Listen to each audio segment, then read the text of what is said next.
Hey, I am really excited to look at these books because these things have been one of my most favorite reading experiences ever since I got them way back when I was a kid.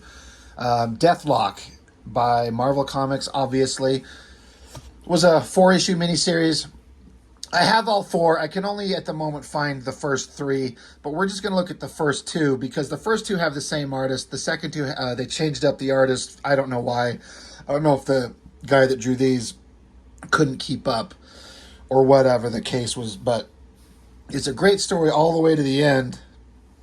But these first two are just some of my favorite books that I've ever read.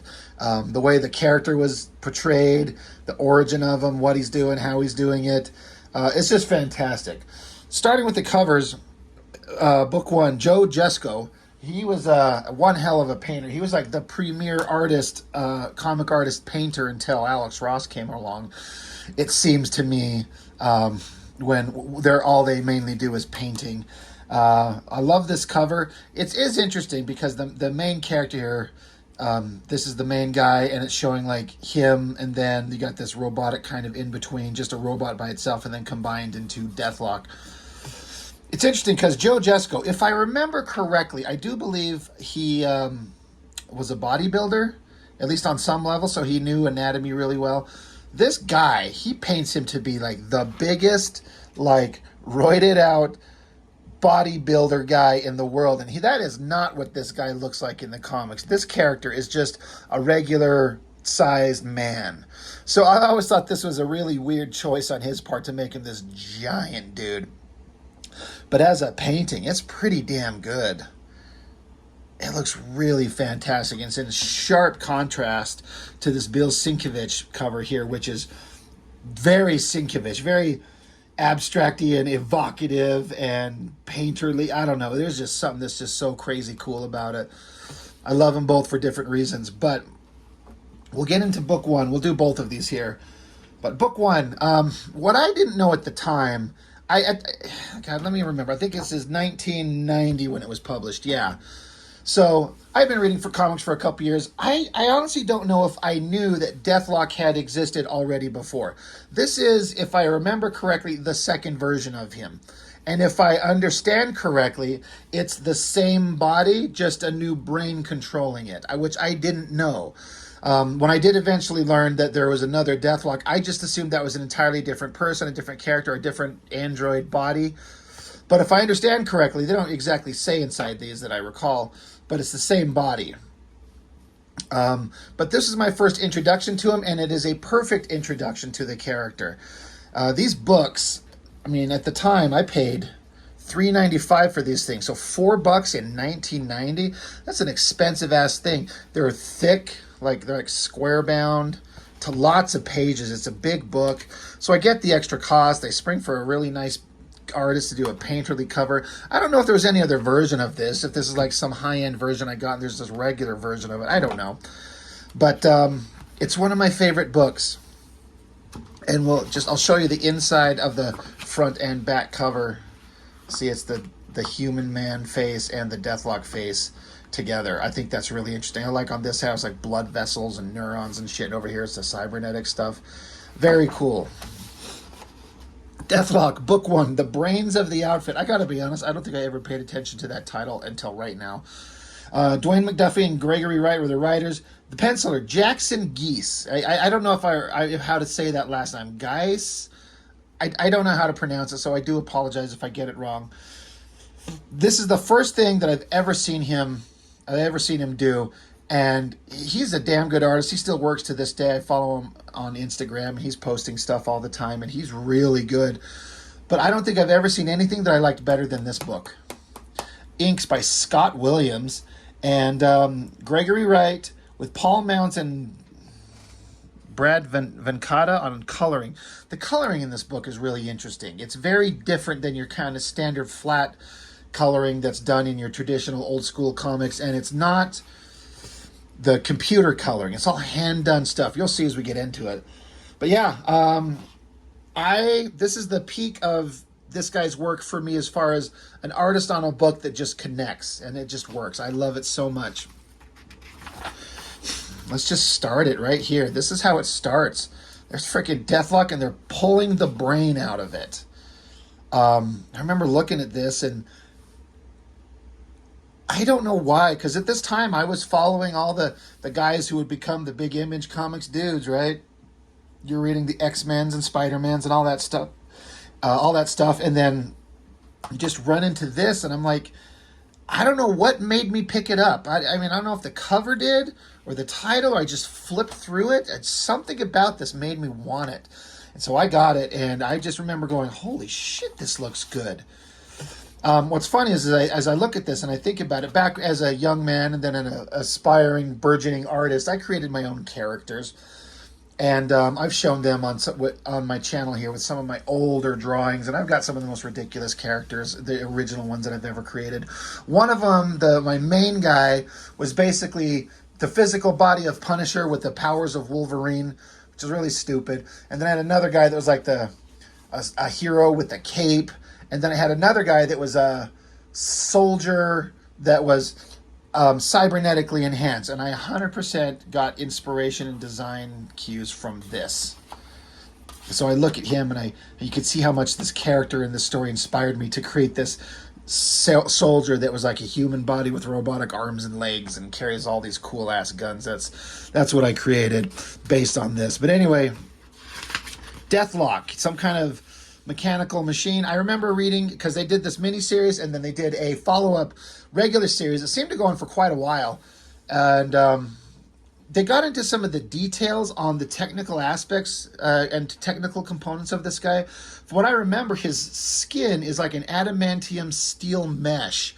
So I'm like, well, that instantly makes him extremely tough. And then they listed his strength levels as being, I can't remember what it was, but enough to like rip metal and cars apart and lift super heavy things. So he's extremely strong. And I'm like, this guy should be one of the most powerful son of a bitch characters in the entire Marvel universe, with a adamantium laced skin and robotic strength. He's like Terminator and RoboCop all combined into one, except stronger, faster, smarter. It's really cool. But he's basically in the technological organization, the corporation that's built him, and they keep trying to like make him work, and it's not functioning. They have to have him operate off a human brain, and it keeps failing. So they toss it in the garbage and like, oh, it's trash. And this one scientist is like, well, can I keep it? So they're struggling, and then it cuts to a kid playing a video game, and his dad's talking to him, and he's kind of trying to impart, like, knowledge about what it takes to be a hero. Basically, he's watching his son play this ridiculous game, and his son gives his character the biggest gun in the world. He's like, a big gun doesn't make you a hero. Being a hero isn't about looking tough. It's about making tough choices. It's about sacrifice. You have to do what's right, not what's easiest. So I like that. He's a moral man trying to teach his son important things. And then his wife shows up. They gotta talk. They gotta interact. And then again, I'm just loving this artwork. The coloring on this, the guy's artwork, like, it's a really nice, believable background. His great figure work, great expressions, and the coloring is like this hand painted. I don't know if it's painted, airbrushed, whatever combination. Something about the coloring in this thing is just above and beyond what was normal in like the regular flat old school coloring of old comic books. And I'm not saying that the old stuff was bad. It's just, this is like a whole other level, a whole new, like, we're going to put a little bit more effort into this. And it's not computer coloring, because again, there's no like digital separations or color separators. It's just the colorist. And Paul Mounts, I know would do hand coloring and airbrushing. So you can see it. Like, look at these clouds in this background. I just love it. This hand done look. It looks great. Anyway, evil scientists are trying to work on their war machine. They're trying to make them work. Great shadows. And of course, the classic bad guy sitting there with his hands like this. He's like Mr. Burns doing evil shit. They're talking about, what do they got to do to get this thing function? We got to get a human brain. He's like, find one, or I'll be forced to experiment on one of you. And then our main guy, Michael Collins is his name. He's the guy who's going to become Deathlok, like, spoilers. The guy that's talking to his son here. He works for this corporation. You find out that the Michael Collins guy, he's basically a pacifist. He doesn't want to fight. He doesn't want to be involved in war. He doesn't want to have anything to do with violence like that. He's a moral pacifist. And of course, him being joined with Deathlok is the obvious irony. But he's figured out that something's going on. They found out something's going wrong, so he hacks into the computer system. And he finds out that they are working on a war machine. He thought they were working on like robotic, cybernetic prosthetics for people with injuries, but he finds out they're actually secretly working on a war machine. And he's like, there's no way. We can't be doing this. This is impossible. And he's asking his buddy here, did you know about this weapons project? And this guy's like, everyone who could handle it knew. He's like, don't you understand there's a human brain in there? And the guy's like, everyone who could handle it knew. We'll talk later. So cut back, he's at home with his wife, and he's kind of distracted, and he's asking her, he's like, what if I had to do something difficult, but I had to do it because of moral grounds? And she's like, I know who you are. You're my husband. You always do what's right, and I'll support you forever. Great. He's trying to decide what he should do. So he goes to talk to his boss, who happens to be standing in front of this giant, crazy-looking bubble tank thing. But he goes to his boss. He's like, look, I discovered we're working on this weapons program. You didn't know about this, right? He's like, of course not. Like, go ahead and show me what you found. We'll look into this immediately. He's like, thanks, boss. And so when he turns his back, his boss pulls out like a dart gun, shoots him, knocks him on the ground, and he makes a call to his wife. He's like, get Tracy on the phone. And cut to her, like, just outside playing with her son at home. And he's like, I'm afraid I have some terrible news for you. It's about Michael. And this shot where she's like covered in shadow as she's getting the bad news. He's probably telling her that he died in some accident. Days later, some rainforest, and a missile drops down to it, smashes down, doesn't explode, so the locals are like, it must be a dud. It's not a dud. Out comes Deathlok. So it doesn't take too much to figure out that they obviously took his brain and put it into the machine, or sending it off to go test it. And I think the design of this thing is kind of a interesting pose with his leg kicked up here, but it works. But I think the design of this character is just fantastic. And one of my most favorite things, I don't know why, I couldn't tell you, but the way my brain functions, one of my most favorite things about the character is that it has an onboard computer, and it almost becomes like a character when he starts interacting with the Michael Collins guy. You'll see how the story progresses.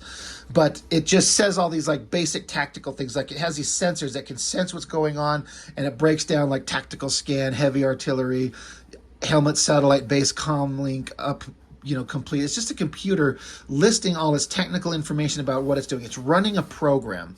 So like, okay, send them in. It's like unit proceeding at 62.3 miles per hour, ETA 58.9 seconds. I like having this computer on board that's running its program, and we get to kind of read it. And then this thing just shows up and just starts blasting. I love these like laser guns. Like, one of them kind of looks like a super soaker with this thing on top of it. It's a design helmet. Always kind of bugged me. And then I just don't think the guns are kind of that interesting with these weird long barrels, but it works. It's totally fine. But this design, the artist way of drawing anatomy, and just the whole design of the whole thing just looks freaking fantastic. I love it so much. And I like a big cybernetic Terminator RoboCop character. So he shows up, he's just slaughtering the shit out of this local village. Just blowing them away, blasting at him. I love this shot with him shooting in multiple directions. He puts a fist to this woman's face, shooting a guy while he's on the ground. But you see right here, there's like a thought balloon text box, but it doesn't say anything, but it's like it's coming to, like it's like indicating that something's coming online. The computer continues talking, and then suddenly you see Michael Collins talking. And he's like, he shot me, and the computer's like, error, error, error, error. It's like, oh my God, what's going on? Because you realize that his brain is in here, and now he can see everything that's going on as if it's through his eyes. So he wakes up from being shot, and he's in this war zone shooting people. He's like, what's going on? Where am I? The computer says programming fault. He's like, I'm Michael Collins. Like, who's talking? I can't see you. He's like, wait a minute, I can see. He's like, I'm shooting all these people. He's freaking out. The computer is responding. Programming fault, located source, organic hardware. Self-repair routines running, and he's figuring it out. He's like, it can't be true. Somehow I'm inside Deathlok. I love this shot where he's like casually walking. I'm gonna bring it closer to the camera so you can see it, but like shooting off to the side. He's probably mowing down some person. I love that shot.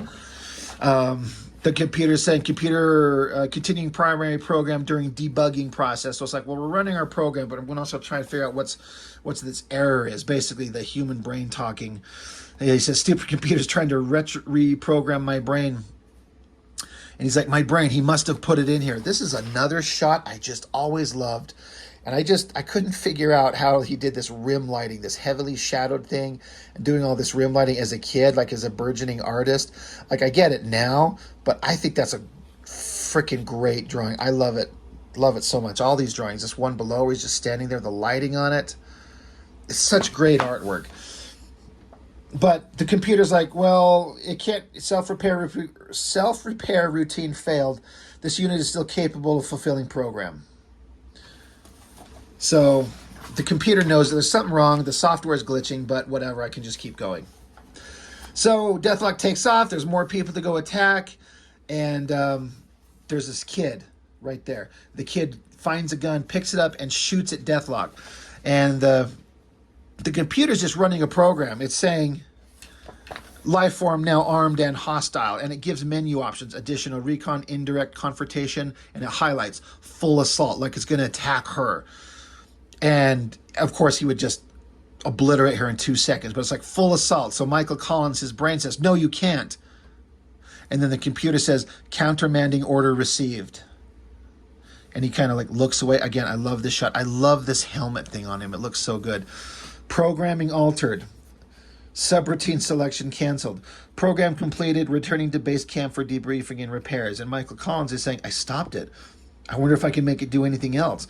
So they go back to the guys running, and the main bad guy, he's like, that shouldn't have happened. He shouldn't have let that girl live. He's like, it's not doing what I want it to do. So that's pretty evil of him. But you can see he's suddenly got the possibility of asserting control over the machine.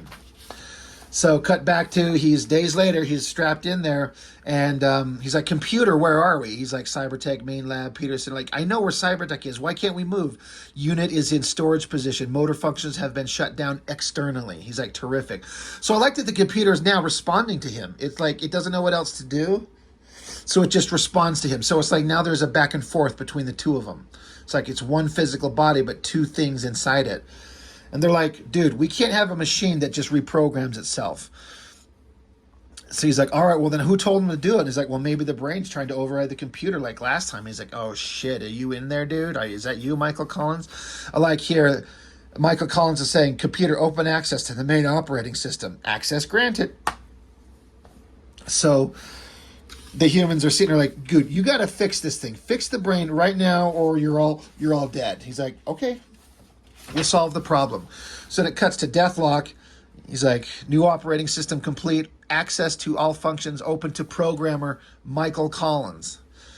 He's like, if I'm in control, how come we can't move? He's like, motor functions have been shut down externally. Modem to external control unit. He's like, yeah, connect me to the internet. Plugging in.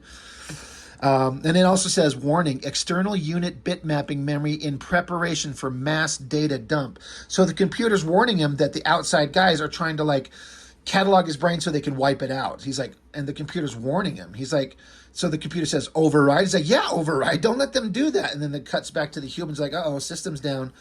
And then it goes into this awesome scene where the artist had to draw the human walking in cyberspace. And I think he did a really neat job. He's walking on wires and stuff. And the guy's like, this is incredible. I'm thinking in program language. This is crazy. So he says, computer, how long before I can move? Full motor functions restored. He's like, then let's get out of here. And then his eye pops open, boop, and he busts free. I don't know why, but I love the storytelling element, like I've said, of him talking to the computer. He's like, can we do this? Yes, these controls have been enabled. Okay. And he's like, the human is almost like a passenger in a vehicle, and the computer drives it, but he just tells the computer what to do. Great shot of him busting out of there. He gets his helmet clamped back down onto his head, punches a hole through a wall, and they're getting out of there. And so the computer says, plasma pistol armed, like he's got his gun, subjects targeted, ready to fire. And there's this little targeting screen right there. And I like how the guy says, no killing. So the computer says, new parameter, no killing. Like, okay, that's a new thing we have to abide by. So he turns, blasts the hole through the wall. He's like, get us out of here. Go for the sewers. Plotting course. You know, it's almost like watching Star Trek and listening to Data from Star Trek talking to him, like the computer program. It's kind of interesting. I just super love it. So the guy takes off. It's like course plotted, continue on present bearing for 41.6 meters. There's a shot of him just running down this place. And So they got some traps set in these tunnels, like some laser blast to deflect them, or a shield, something like that. So they take a shot at his lasers, blast around, ricochet around it. They can't get through it. So they punch a hole through a wall, and then there's that big giant tank thing. And the computer warns them, like, this thing has enough firepower to destroy us.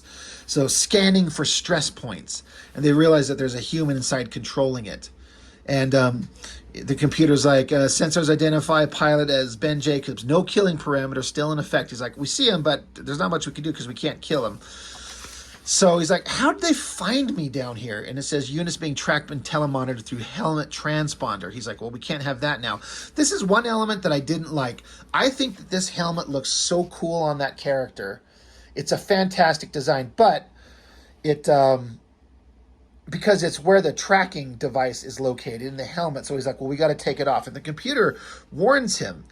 He's like, internal systems re-evaluation. Removal of the helmet has increased vulnerability as follows. Negative function, transponder, air filter, rebreather, optical filter, uplink, exposed organics now vulnerable to impact. And he's like, do you mind I'm working? So he's over here shooting, blasting. Love that shot. So there's a lot of cool functions that helmet could have, but they have to take it off because they want Deathlok to look like this rotting, gross man monster thing. And I wish they kept his helmet on. He's more streamlined. It's kind of like RoboCop with his mask on in that first movie, and he takes his mask off, and he's kind of got that ugly face. I wish they would have kept it. But that's not what the character looks like. So he's running around and just conversing with the computer, like, target the treads, take it out, repeated weapons fire. They crash through the ground, and basically wins the battle. Rips the top of the tank open and gets to the human inside. I just love this spread. Look at this artwork. I think it looks fantastic. I wish they would have got this guy drawing an Image comic. I bet that could have been interesting. But he's probably more interested in doing more substantial work. Anyway, the other soldiers show up on site, and the guy that was piloting the thing, Deathlok, plopped his helmet down on him, and they're like, oh shit, he's gone. So Deathlok is here. He's like, you know, the computer and the human are talking. He's like, well, now what do I do? I don't know. He's like, what do we do? And the computer says, collating options. He's like, who asked you? It's like, you did. So there's kind of a funny back and forth. The computer's being very literal. He's like, what do we do now? Well, let me think about it. No, I'm just talking to myself. He's like, I got to talk to my wife. So, of course, he's going to put on like a hat and a trench coat and go knock on the door. His wife is there. She's obviously sad. It's been not too long since her husband has been killed, as far as she knows. Her son's kind of locked into just playing video games, not doing anything. And there's a doorbell, and then Deathlok's there. He's like, hey, it's me, I'm your husband. And she freaks out and screams because, of course, you got this freaky monster in a trench coat at her door. And draws a real scary looking shot. And of course that's not going to work. And it sends her into a little emotional panic, which of course it would. So it's like, I have to die. It's as simple as that. I've been thinking about this all night. I love this drawing.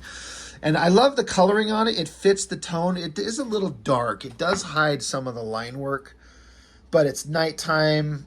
Somehow, I think most time I can tell that I would probably not like this, but it works. I just think it works. It's a big dramatic pose. I was like the knee coming out. It's an interesting design with this, like these weird metallic cybernetic square knee shapes. The feet look really cool. But and then this shot of him hanging out, that coat blowing in the wind. And the Michael Collins is like, I'm worse than a monster. I'm a weapon. And I'm the walking embodiment of everything I despise. So he pulls out his own gun. He's like, there's no way back. How could they take my brain out and put it back? Where's my body? It's probably done. My wife thinks I'm dead. I'm inside a walking war machine. This is hell on earth. So he puts the gun to his mouth. He's like, no, it's not that simple. They'll just find the body and start all over again. I have to destroy this machine. So he kind of consults with the computer and preparing for cybernetic systems overload. All surge protective systems defeated. Again, another shot that I love. Him crouched up on that thing there, holding those electrical wires. Just the pose and his coat kind of billowing in the wind. And the computer saying external power lines carrying sufficient current to permanently fuse Deathlok systems and destroy organic software. So he's sitting there holding the wires, just trying to think about this moment before he kills himself. Cybernetic systems overload is irreversible and will destroy this unit. Do you wish to continue? And the wires are just sitting there. All he has to do is just touch them together. And he's thinking about it.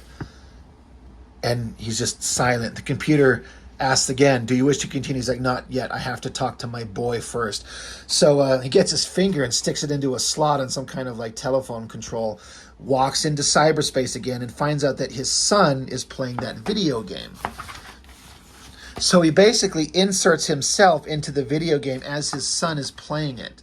Like his son's playing the game, and then suddenly this dude that looks like a knight in the game, but also kind of like Deathlok himself with his mask on. He's like, I'm a program put into the game by your father. He's like, let's see. He's like, yeah, your father included me into the program in case you forgot the purpose of the game.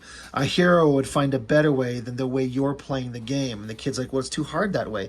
You have to do what's right, boy, not what's easiest. And he's like, that's what my dad used to say. But he's not here anymore. He says, well, wherever he is, that doesn't make it any less true. If you want to win at this game, you have to learn how to be a hero. And his son is crying. And he's like, well, I will. And he's almost got like a look of like almost happiness on his face, and he goes to bed. So the computer back with Deathlok is like, phone link disconnected, continuous cybernetic systems overload, and then it's like a pause, and he looks up into the sky. Birds are flying, the sun's coming up. The computer continues, continuous cybernetic systems overload. Says, I don't think so. You want to win at this game, you got to learn how to be a hero. And he's just standing there with like almost a look of hope on his face, just like his son did. And he's standing there. And end of issue 1. So a big, thick book, 46 pages of story, no ads, high quality art, amazing coloring, the setup of a character, his motivations, his powers, his abilities, and where he's going to kind of go from here. What a perfect setup. I loved everything about this, and I still read it this day, and I think it works perfectly. I loved that book so much. Now this has been going 27 minutes, and I want to get into issue 2. Sometimes I wonder about these things going too long. What a great cover. Man, that Sienkiewicz is a wild guy. Cover illustration, Bill Sienkiewicz. Same thing as far as creative team, except this one, Paul Mounts is the only colorist on this one. Still got Scott Williams doing amazing inking. But look at this coloring. Look at this moon. Like, it's totally like, I guess, it's not computer coloring, but it's like airbrushed. Look at the fire back there. I love it. I love it so much. It works so well. I think I was talking, forgive me if I already mentioned this. I know I was thinking about it, but I've done some reviews on those old comics by Valiant Comics, and how much, like those Deathmate red and black and stuff like that, and how the Deathmate books just looked so terrible. And I swear they had coloring similar to this, but I don't know why those sucked and this looks great.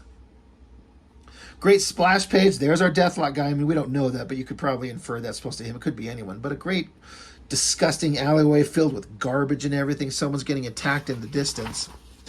It's just some dude being backed into a corner by a bunch of scummy bad guys and pulling a knife. So, of course, Deathlok shows up. What a great, like, silhouette. I'm going to bring this up close again. I'm doing that a lot here.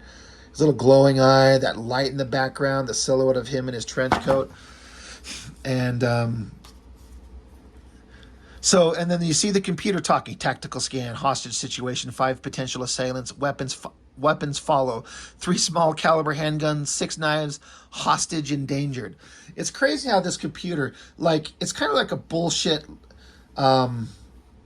problem-solving, storytelling thing where the computer can just tell you what everything has, but how does it know what everyone's carrying? It would have to be some kind of like hypersensitive sensor system, which is bullshit that happens on Star Trek. If you ever watch that shit, those ships and those tricorders and all the technology that they have, it's just like a storytelling element to tell them how to do anything. It's kind of crazy. And so this guy has apparently got hypersensitive sensors that can tell that they're all carrying knives and guns.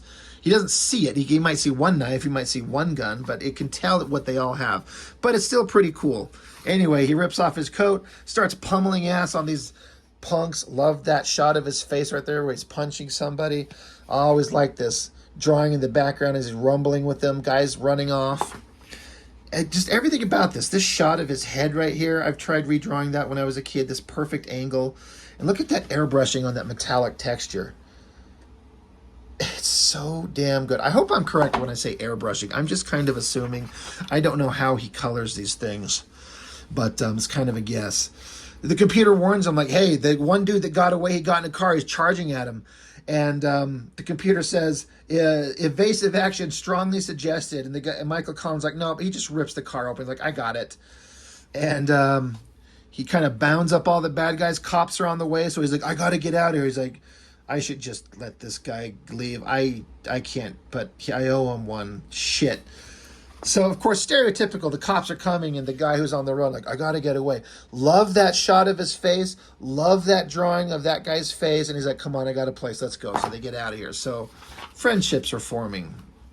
So they're talking. They get away and they get to this guy's got some little shanty old shack.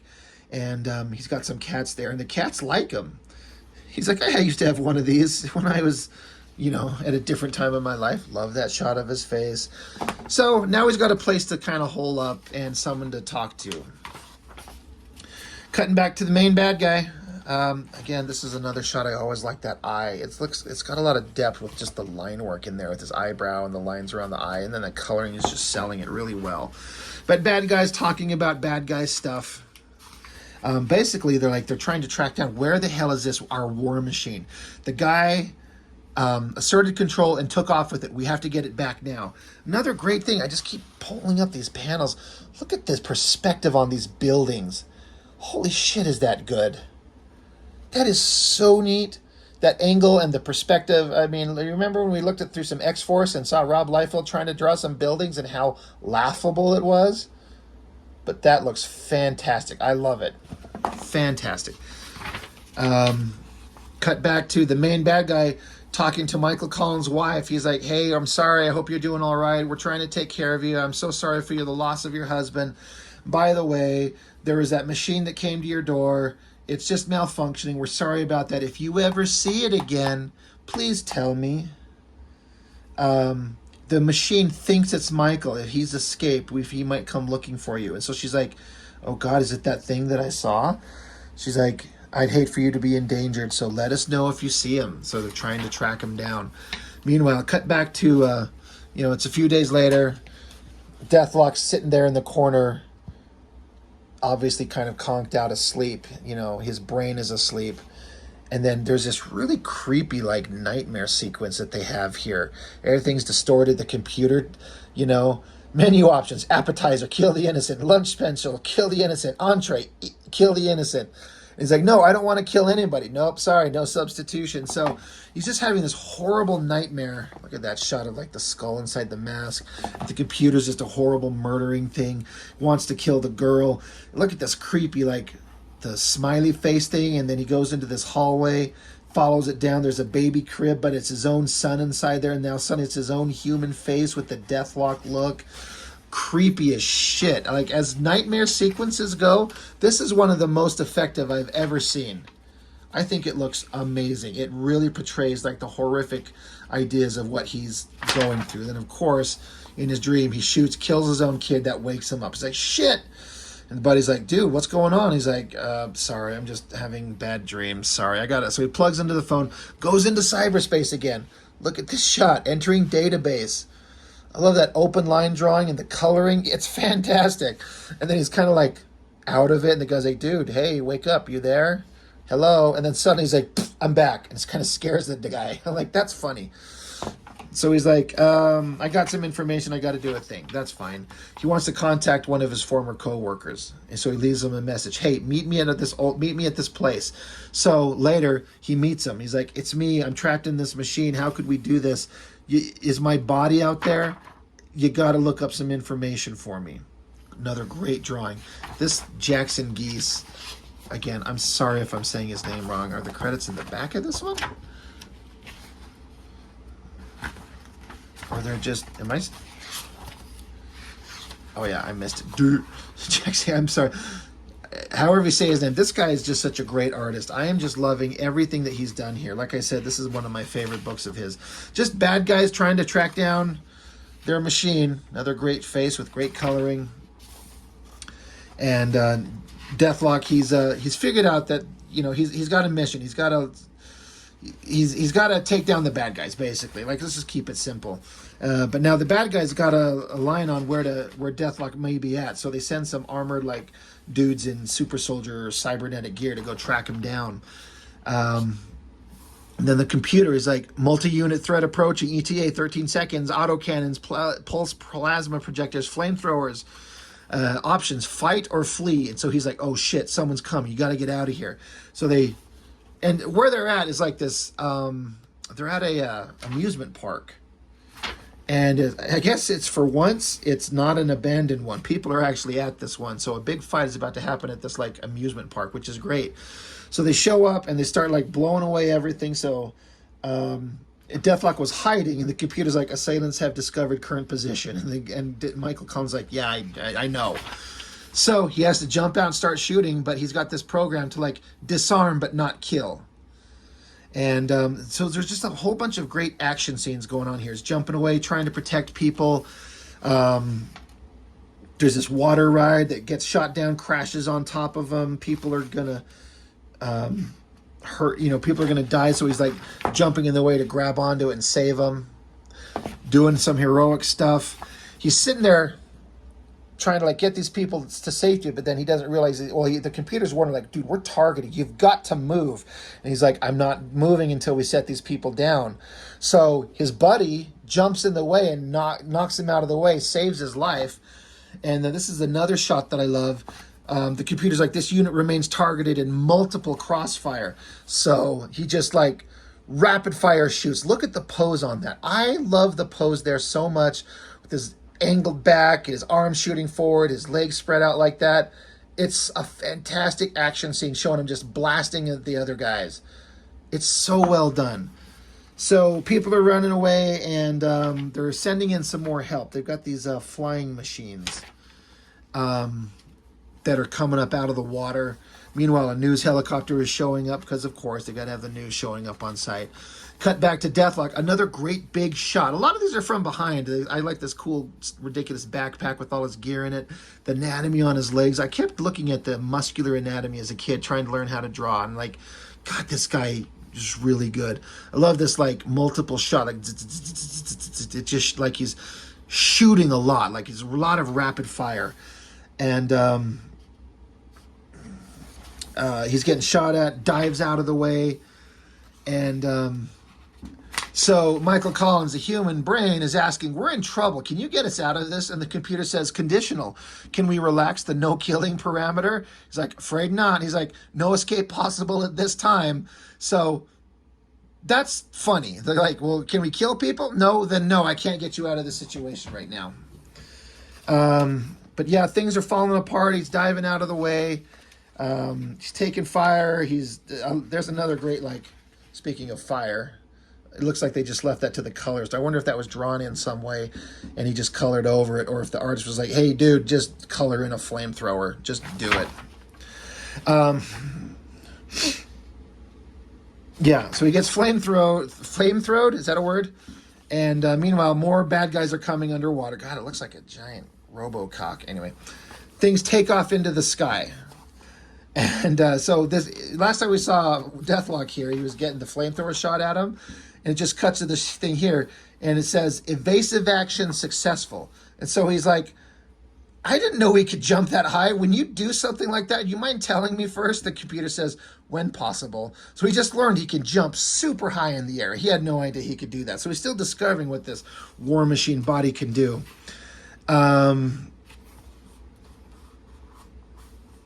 Yeah, this is another thing. The computer says something here, and Michael Collins says, anybody ever mention your gift for stating the obvious? And the computer says 17 such references on file. Remind me to teach you what a rhetorical question is sometime. The computer says notation stored. I love this back and forth that they wrote with these people, or between the guy and the computer. It's just super funny. The computer interrupts him. He's like, multi-ton manned projectile approaching on roller coaster track. Suggest immediate action. And so he's like, manned projectile? freaking roller coasters coming at him. Another shot of him standing there, spread-legged, good muscular anatomy. It seems to be like a go-to shot for him, but it works. So they're trying to calculate a way to stop this thing. Meanwhile, the bad guys have sent these flying, they call them cybertech-designed attack planes, designate dragonflies. So, pretty sweet. These things are showing up on the scene. And Deathlok's trying to stop this runaway roller coaster, so he's getting smashed into the tracks. Finally gets it stopped, but the people in the helicopter are like, did you see that? That guy stopped the roller coaster with his bare hands. Holy shit, keep watching. Deathlok takes a couple of shots. These dragonfly machines are taking shots at him, so he's got to dive away from them. Hell, they even designate one of the three of them. There's three of these dragonfly things to do a kamikaze run, so it just smashes after him. And it smashes into him, but then he just grabs onto it.